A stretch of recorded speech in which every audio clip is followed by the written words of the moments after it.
Sir एक सवाल ये करना था कि ये जो बिस्सी के जो सिंघिया पूर्वी पंचायत है वो तकरीबन 1987 से अपने ब्लॉक से नहीं जुड़ा हुआ। सर इस सिलसिले में क्या कहें, आप भी 10 साल रह चुके हैं सर। हम जब से विधायक हुए तो यहाँ के हालात सड़क की बहुत बदहाल है, तो हम करीब 350 सड़क बनाने का काम किया। इस सड़क भी पास कराया, लेकिन वहाँ बिस्फी से आप निकलते हैं तो 3 जगह इतना बड़ा कटान था और इतनी रकम की जरूरत थी, संजोग से वो हो गया PMGSY में सर। अब PMGSY में के सड़क में वो प्रावधान ही नहीं था कि बड़ा पुल बने, उसमें वो जो पाइप होता है होम पाइप का प्रावधान था। तो हम ठेकेदार को बोले, इंजीनियर को बोले कि आप होम पाइप दीजिएगा तो फालतू है, आज बना दीजिएगा, फिर कल वही आलम होगा। तो यहाँ होम पाइप से काम नहीं चलेगा, यहाँ चाहिए बड़ा पुल, 7 करोड़ 8 करोड़ 10 करोड़ का बड़े बड़े स्पेन में पुल चाहिए। जब तक वो पुल नहीं बनेगा तब तक न रोड बनने से कोई फायदा है और न जो है होम पाइप देने से कोई फायदा है। इसलिए उसमें डिले हुआ। पुल का चूंकि समय है, काम में तो टाइम लगता है। जब वो तीनों पुल में काम लगा हुआ है, अभी इस बीच में हुआ था एक पुल को जो है गवर्नमेंट कैंसिल करने की पोजीशन में थी, हम उस पर पूरा अड़ गए कि किसी भी सूरत में पब्लिशिंग लिए हुए हैं ठेकेदार।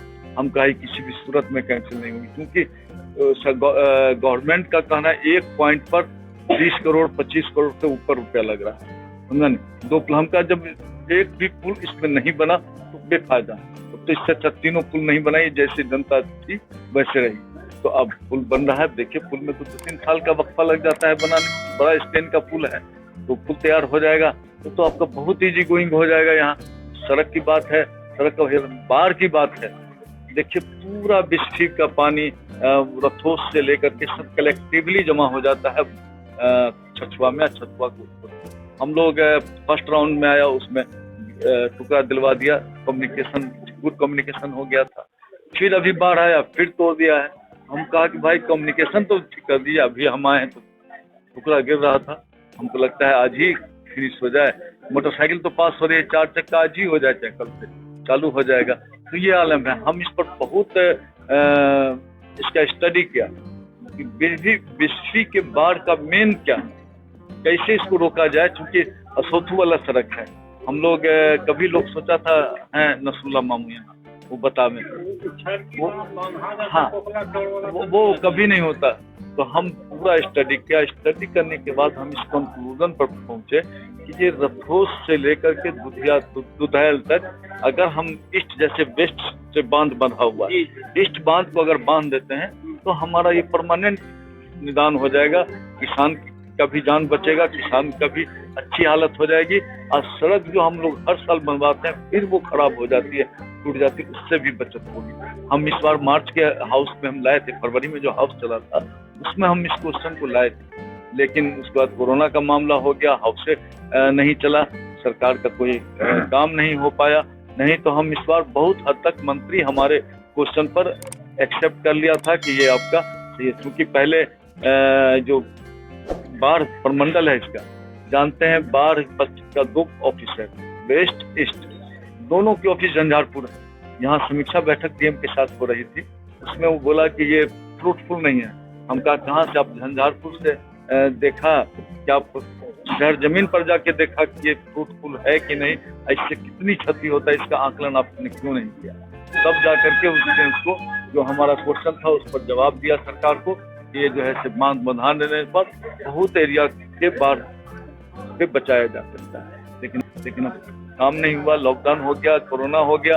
अब फिर अगर देखिए इज्जत और जिल्लत सब मालिक के हाथ में, अगर उस मालिक को हमको फिर दोबारा बनाने का होगा और उसकी दोबारा नजर करम होगी तो इंशाल्लाह हम सबसे पहले मेरा वही काम होगा, क्योंकि रथोस से समझा ना, हम हर जगह बोल के आए, यही मेरा सबसे पहला काम होगा।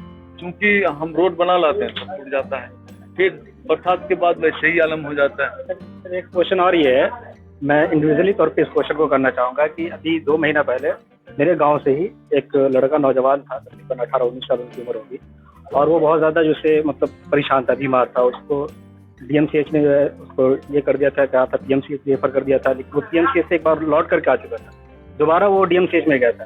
तो उसको ले जाने वाला मैं खुद हूँ, रात में पूरी रात में उसके साथ रहा। लेकिन जब डीएमसीएच ने उसको रिफर किया पटना, तो उनके वालिदैन जो थे या उनके पेरेंट्स थे, वो इस बात के लिए राजी नहीं थे कि उसको लेकर के जाए फिर पीएमसीएच। तो इसलिए जो है फिर मैंने गांव के लोगों से मशवरा किया, फ़ोन पर उनसे बताया, उनसे पूछिए कि क्या किया जाए।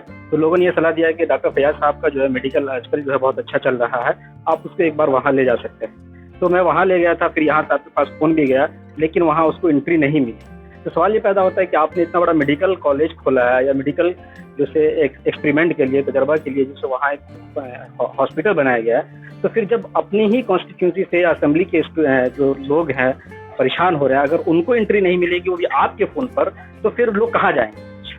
देखिए, अभी कोरोना का टाइम है और कोरोना से हमसे आपसे ज़्यादा डॉक्टर इफेक्टेड हो रहे हैं, समझें। और जान सबको प्यारी है। हम लोग बारहा कहते थे डॉक्टर को, डॉक्टर सुनने के लिए तैयार नहीं है।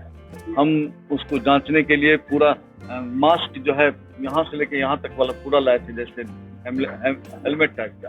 उसके बावजूद डॉक्टर सब एग्री नहीं होता था। चूंकि आए दिन देखते थे यहाँ डॉक्टर मर रहा है, वहाँ डॉक्टर मर रहा है, डॉक्टर संक्रमित हो रहा है। इसी वजह से बहुत प्रॉब्लम था। अभी भी आज भी हम एक पेशेंट को कहा कि देख लो, डॉक्टर बोला कोरोना है। हम कहा अपने यहाँ जांच करा दो कोरोना का, अगर कोरोना है नहीं, एक पॉजिटिव है तो तुम नहीं देखो, निगेटिव है तो देख लो। तो फिर उसका अपने आप जांच होती है, आरटीपीसीआर जांच। तो जांच किया तो कहा पॉजिटिव है, हम सब नहीं। तो हम क्या करेंगे? डॉक्टर तो डॉक्टर है। अभी आपको पूरे जिला में 528 डॉक्टर का पद सृजित है, 42 डॉक्टर पूरे जिला में काम कर रहा है। वो भी डॉक्टर जो बूढ़ा है, अब रिटायर करने वाला वही है। नौजवान डॉक्टर सब ज्वाइन करता है, एक हफ्ते में भाग जाता है। हम लोगों के मेडिकल कॉलेज में इस कोरोना पीरियड में मैक्सिमम डॉक्टर भाग गया। हम लोग क्या करेंगे? उसको बांध के तो नहीं रखेंगे। आए दिन होता है 2 डॉक्टर लाए, 2 महीना रहे, फिर हम लोग डॉक्टर खोज करके लाते हैं, क्योंकि डॉक्टर की बहुत कमी है। अपने यहाँ 17,000 पर एक डॉक्टर है, 17,500। यही प्रॉब्लम है बाबू।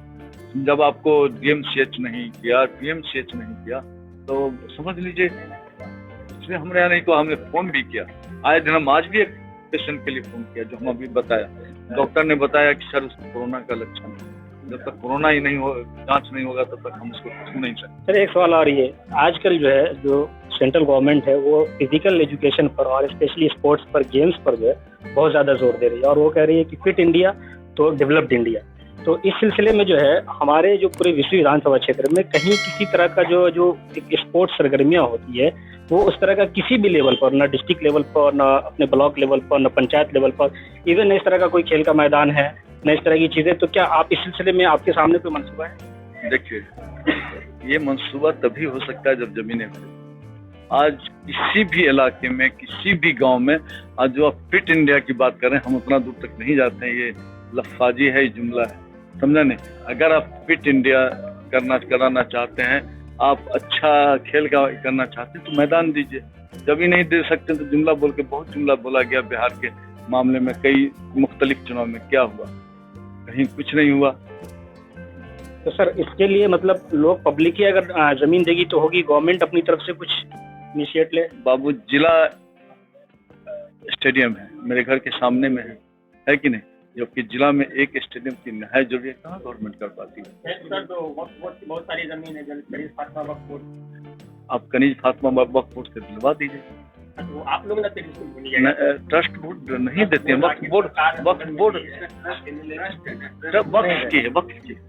वक्फ की कहाँ दे रहा है? हम लोग कितने बार चाहे कि वहाँ जो है से अच्छा कोई नहीं वक्फ बोर्ड दे पाती है। वक्फ की जमीन है, दिला दीजिए। हाँ, कहाँ जमीन का क्लियरेंस दिया वक्फ बोर्ड? यहाँ तो सब लोग कब्जा किए हुए हैं जमीन, चाहे वो असोफू का हो, चाहे कहीं हो, सब लोग कब्जा किया हुआ अनऑथराइज्ड, लेकिन जमीन नहीं देने का बात किया। ये भी है सर कि पिछले 10 साल से यहाँ बुकिंग अपने वक्त के क्षेत्र में कोई बड़ा काम नहीं हुआ है। बाबू, जितना भी एपीएससी है सब बंद हो गया। बाबू, डॉक्टर नहीं है तो कहाँ से आपको? समझा नहीं। हम तो लाख चाहा लेकिन नहीं हुआ, समझा नहीं। और जहाँ जहाँ अपने बिरादरी का जगह कहीं कोई जमीन नहीं है। हम अभी बर्दाश्त। डॉक्टर कहाँ है आपको? नर्स कहाँ है आपके पास में? आपका जो जिला अस्पताल है वहाँ जाके देख लीजिए, यहाँ ज्वाइन करता है 2 दिन में भाग जाता है। सरकार का काम है बाबू। देखिए, अभी हमारा नेता तेजस्वी यादव जी ने कहा कि अगर हमारी सरकार आवाम ने बनाया, हमारी सरकार बनेगी तो हम 10 लाख नौजवानों को पहला कैबिनेट में नियमित नौकरी देंगे, नीतीश जी वाला नियोजित नौकरी नहीं। नहीं तो सर ये भी तो जुमला हो सकता है, क्योंकि वो खुद अपने पिछले 15 साल में जैसे टीचरों को बेरोजगार रखा और भूखमरी पर उनका जैसा आलम था। मैं खुद जैसे एक मास्टर का लड़का हूँ और मुझे इस बात का बहुत अच्छे से एहसास है कि हम लोगों ने कितना सफर किया उनके जमाने में। देखिए, उनके जमाने में जो 15 साल में बीपीएससी से शिक्षकों का नियुक्ति किया गया और फुल सैलरी में नियुक्ति किया गया, नियोजन उनके जमाने में नहीं, नियोजन तो नीतीश कुमार जी के जमाने में हुआ। नियोजन का मतलब क्या है? बेगारी है। उसी सेम स्कूल में एक टीचर काम करेगा 70,000 में, दूसरा करेगा 20,000 में, जबकि 20,000 वाला शिक्षक ठीक पढ़ाता है, 70,000 वाला बल्कबाजी देता है। तो यहाँ पर दुरंगी नीति है कि नहीं?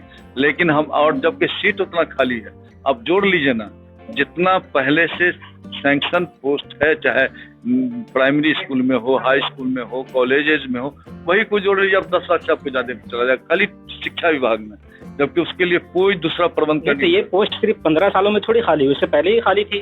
लालू जी के जमाने में शुरू किया गया था, बीपीएससी से बहाली हुई थी। बल्कि इनके आने के जमाने में तो बहुत सारे शिक्षा मित्रों को रोजगार दिया। अब शिक्षा मित्र से अच्छा तो उस मित्र को कहते हैं कि आप जाके क्षेत्र में काम करो, उससे ज्यादा मजदूरी मिलेगा। उसका तो लाइफ को क्रश किया गया उसमें। आपको अगर 10 सीट रखना था, आप रेगुलर में रखते, पूरी सैलरी उसको देते, न वो घर का रहा, न घाट का रहा, न बाट का रहा, न वो दिल्ली भी जाके नहीं कमा सकता था, बाहर जाके भी नहीं कमा सकता था। यहाँ भी उसको आप आज के जमाने में 10,000 में नौकरी होगा, क्या करेगा? मदरसे में भी ऐसी हुआ 10,000 में नियोजन का मतलब क्या? अगर मतलब आरजेडी की गवर्नमेंट आती है तो उन लोगों को परमानेंट कर दिया जाए? हम उनको परमानेंट करने की बात नहीं कर रहे हैं। हमारे नेता ने कहा है कि हमारी सरकार होगी तो हम पहला कैबिनेट में 10 लाख नियमित नौकरी देंगे। नाज़रीन, अभी आप जो है डॉक्टर फैयाज साहब से उनकी गुफ्तगू सुन रहे थे और बिस्सी विधानसभा क्षेत्र से डॉक्टर फैयाज साहब तीसरी मरतबा बिस्सी विधानसभा क्षेत्र से लड़ने के लिए और आरजेडी के नेता बने हैं। वीडियो जर्नलिस्ट अभी के साथ मैं बिलाल, NN न्यूज़ भटौरा।